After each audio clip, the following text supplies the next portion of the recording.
এখন শুনবেন বাংলায় স্থানীয় সংবাদ।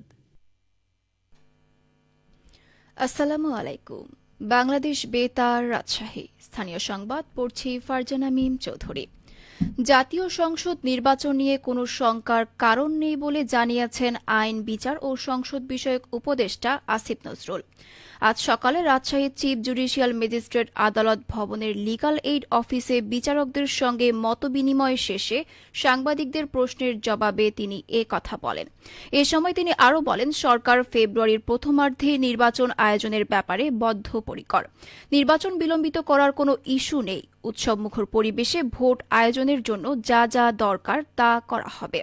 ১৬ থেকে ১৭ বছর নির্বাচন না হওয়ায় কিছুটা উদ্বেগ থাকলেও মানুষ এখন ভোট দিতে উৎসুক ও আগ্রহী। জামিন প্রসঙ্গে উপদেষ্টা বলেন, জামিন দেওয়া শুধু বিচারকের ওপর নির্ভর করে না, পুলিশের রিপোর্টও এখানে গুরুত্বপূর্ণ ভূমিকা রাখে। যেখানে জামিন পাওয়ার যোগ্যতা আছে সেখানে জামিন পেতে কোনো বাধা নেই। তবে যারা জামিন পেয়ে একই ধরনের অপরাধে যুক্ত হতে পারে বা নিষিদ্ধ সংগঠনের তৎপরতায় জড়াতে পারে সে বিষয়ে সতর্ক হতে হবে।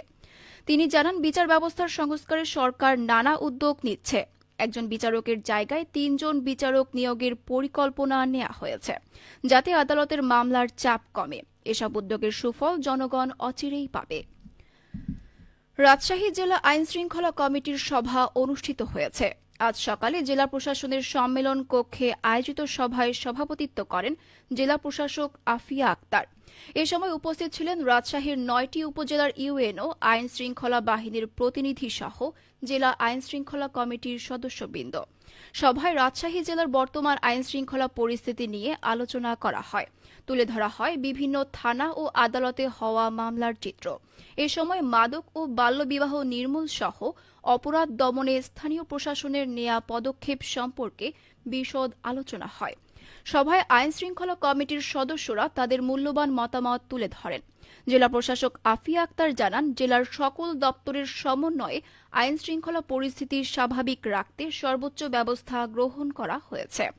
এক্ষেত্রে আইনশৃঙ্খলা পরিস্থিতি নিয়ন্ত্রণে কঠোর অবস্থানে রয়েছে পুলিশ, র্যাব, বিজিবি ও সেনাবাহিনী সহ দেশের সকল আইনশৃঙ্খলা বাহিনীর সদস্যরা। নাটোর জেলায় ৪,২৯,৮৮২ জন শিশুকে টাইফয়েড টিকাদান কার্যক্রম এগিয়ে যাচ্ছে। ৯ মাস থেকে ১৫ বছর বয়সী শিশুদের ২টি পর্যায়ে টিকাদান কার্যক্রম গত ১২ অক্টোবর থেকে শুরু হয়।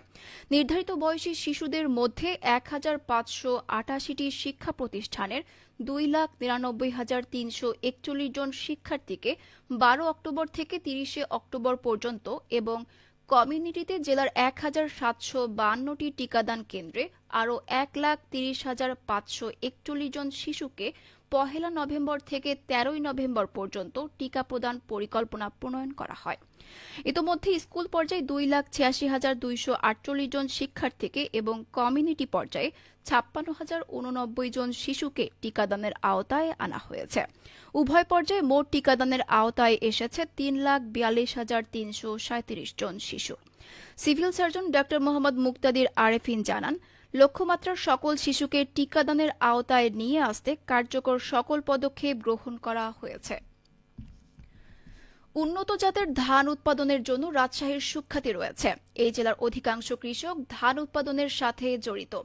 আষাঢ়-শ্রাবণ মাসে আমন ধানের চারা রোপণের পর থেকেই সুষ্ঠুভাবে সেই ধান খড়ে তোলার জন্য অপেক্ষায় প্রহর গুনছেন স্থানীয় কৃষকরা। এরই মধ্যে ধান কাটা শুরু হয়েছে।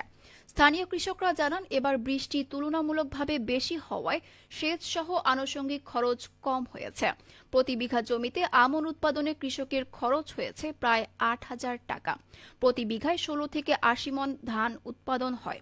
এবার প্রতিমণ ধান বিক্রি হচ্ছে ১,৪০০ থেকে ১,৬০০ টাকা। এবার ধান উৎপাদনে খরচ কম হওয়ায় লাভ ভালো হবে বলে আশা করছেন কৃষকরা। রাজশাহী জেলা কৃষি অফিসের দেয়া তথ্য মতে চলতি অর্থবছরে রাজশাহী জেলায় আমন চাষের লক্ষ্যমাত্রা ধরা হয়েছে ৮৪,২৫৫ হেক্টর।